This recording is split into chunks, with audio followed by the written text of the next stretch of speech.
যদি ঠিকঠাক ভাবে জীবন যাপন করতে চাও এবং বাঁচতে চাও, তাহলে অন্যের কথা না ভেবে চুরি করা শুরু করে দাও।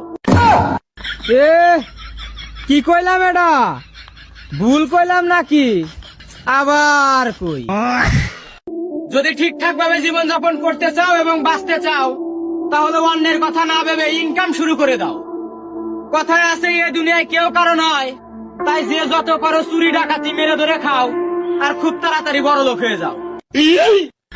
এ কি কইলাম এটা? আবারও ভুল কই হাল দিলাম। তাড়াতাড়ি ঠিক করে কই। তাই আর ঘরে বসে না থেকে যারা বেকার আছো তারা এখনই শুরু করে দাও। চুরি ডাকাতি ছিনতাই মারামারি হাতাহাতি, আমরাও তোমাদের সাথে আছি। এ কি কইলাম এটা? নিজের মান সম্মান নিজে ডুবাইলাম, চোরের খাতায় নাম দিয়া দিলাম। গাইস, ভিডিও এই পর্যন্ত শেষ, আর করবো না।